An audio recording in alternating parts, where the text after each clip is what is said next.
Morning, welcome back to the channel. Day 4 of Lockdown UK. It's another beautiful day. There doesn't appear to be any geoengineering happening, and I feel much better.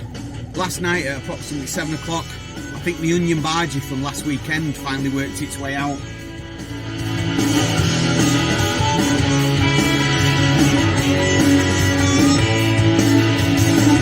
Then the doctor did you reverend, will they bring you back to life? Saying it don't mean nothing, but I know it do inside. The days are short and it is long. When the moon is blue, so it's the sun. 'Cause all the good ones are gone.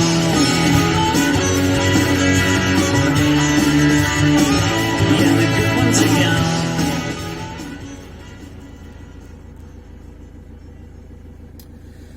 So what's happening today? Well, unfortunately, I've just read that Lynn Théa has been rearrested in France. If you've not heard of Lynn Théa, there'll be a link below for some information about her, and I'll probably do a bit of a report later on about it. What else is happening? I've got a little bit of work on. However, I have had a message from a friend of mine saying he's read or heard that the police are setting up checkpoints to check that your movements are permitted, which mine are, because, you know, I'm doing essential work, I'm a key worker. Well, that will be interesting if that's happened, so we'll keep an eye out for them, and I'll let you know if I see any. What else have we learned? Well, I'll tell you what I've learned from watching these videos. I say a lot, don't I? So along with the wheel bearing, that's going to have to be looked at. That's it for now. I'll see you later. Got my first job. Guy's a poet, published poet. I've got his name. I'm going to have a look at his stuff later. Just a quick thought that has occurred to me. So Prince Charles and Greta Thunberg have both got this coronavirus. Now, I very much doubt Prince Charles got it off Greta, because even though she's only 16, that's far too old for him. A few other things. It's a knockout. I don't know if you remember that. Depends how old you are. It's kind of like Wipeout meets Takeshi's Castle. Anyway, I think in the 70s or early 80s, it got upgraded to It's a Royal Knockout, and Fergie was on there, Andrew, Edward, and the host, Stuart Hall, convicted paedophile. That Australian artist did a portrait of the Queen, not a particularly good one. Convicted paedophile. One of Prince Andrew's good friends, a billionaire financer or multi-millionaire financer, convicted paedophile.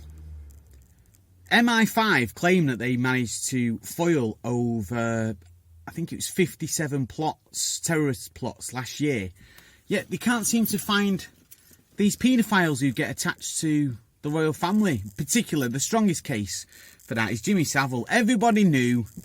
There was reports back in the 70s that he was a nonce, yet he was still allowed, after going through presumably MI5's strict vetting check, to become friends with the royals.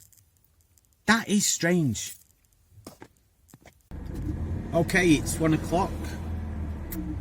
Still on with this job. It's taking longer than I thought, putting in this hob and sink. Just on my way to Screwfix to get some bits and pick up a sandwich. Not from Screwfix, obviously, they don't sell them. Okay, just on my way back from the merchants. I've had to pick a couple of bits up to finish this job off. Picked some lunch up in Sainsbury's. They're now taking cards only. No roadblocks, no road checks that I've seen. And I've been right across Manchester on the M60. One thing that I will almost certainly guarantee will be a result of this lockdown is babies and divorces. See you later.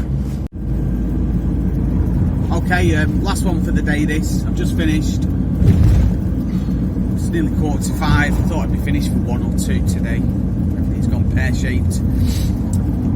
It was on something I was looking at this morning. That US $2 trillion help package for all the people who aren't working. $2 trillion equates to $60,000 for every man, woman and child in America. Do we really believe that every man, woman and child is going to be given $6,000 each? I don't think they'll get anywhere near that. And when they work out whatever's going to happen in the UK, we won't be getting the equivalent either. Somebody somewhere is making a lot of money out of this. As Columbo always used to say, just one more thing. I've heard now from 3 separate sources, all of whom work in hospitals, that the hospitals are quiet. All the operations have been cancelled. Cancer services have been vastly cut back. Wards are there empty. And yet, everybody came out, was it yesterday, to clap to say thank you to the NHS. I heard from one that one nurse, she actually felt like a fraud because people are saying thank you and basically they're not really doing much because the hospitals are empty. Makes you wonder, doesn't it? Right, signing off for today. I won't be filing any more reports this week. I don't think I'm working tomorrow and I definitely won't be working Sunday. So I'll probably see you again Monday.